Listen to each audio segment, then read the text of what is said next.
नमस्कार, मैं हूं ऋतिका शर्मा। आप देख रहे हैं न्यूज नेशन के डिजिटल प्लेटफॉर्म पर न्यूज अपडेट।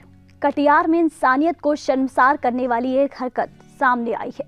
आपको बता दें कि कटिहार जिले की बरारी थाना क्षेत्र की छोटी भैंस दियारा गांव की रहने वाली बबीता कुमारी नामक युवती और पूर्णिया जिले के टीकापट्टी थाना क्षेत्र के सिमरा गांव का रहने वाला सुमन कुमार उर्फ बादल ने लव मैरिज की थी।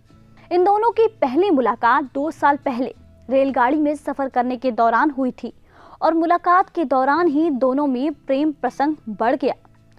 दोनों ने घर से भागकर नवगछिया के तेतरी दुर्गा स्थान में जाकर शादी कर ली।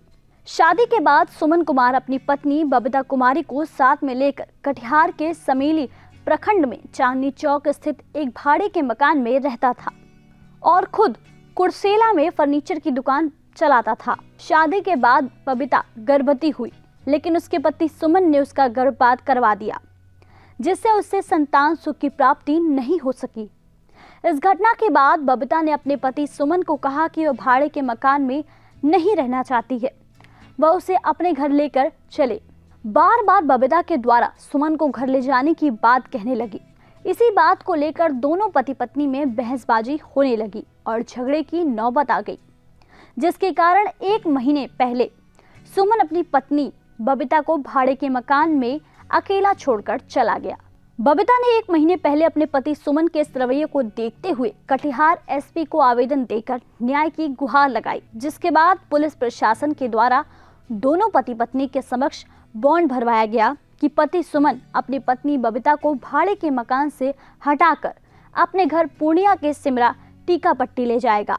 जिसके बाद कल सुमन अपनी पत्नी, जो समेली के चांदनी चौक स्थित भाड़े के मकान में फिलहाल अकेली रह रही थी, उसके पास अपने जीजा और मित्र के साथ मिलकर गया। सुमन ने अपनी पत्नी से कहा कि वह उसे घर ले जाने के लिए आया है, लेकिन इससे पहले वह मंदिर से लाया हुआ प्रसाद खाए। जिसके बाद पति ने अपनी पत्नी को जहर मिला हुआ रसगुल्ला खाने को दिया। रसगुल्ला खाने के तुरंत बाद पत्नी बबीता की तबीयत बिगड़ने लगी। वहीं उसका पति सुमन तब तक अपने जीजा और मित्र को लेकर फरार हो चुका था।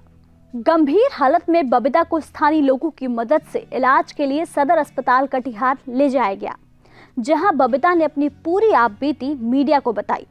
इसके साथ ही उसने कहा कि उसे पति के द्वारा जान से मारने की कोशिश सिर्फ इसलिए की गई क्योंकि वो सिर्फ अपने पति के साथ ससुराल जाकर रहना चाहती थी। फिलहाल सदर अस्पताल में बबीता का इलाज चल रहा है। वहीं इस घटना को लेकर पुलिस प्रशासन से न्याय की गुहार भी लगा रही है। फिलहाल इस वीडियो में इतना ही। हमारे यूट्यूब चैनल न्यूज नेशन पर तमाम विषयों पर वीडियोस उपलब्ध है। जाने से पहले हमारे यूट्यूब चैनल को सब्सक्राइब कर दीजिए और बेल आइकन प्रेस कर दीजिए, ताकि हर न्यूज अपडेट सबसे पहले आप तक पहुंचे। साथ ही साथ विस्तृत खबरों के लिए आप हमारी वेबसाइट newsnationtv.com पर भी विजिट कर सकते हैं।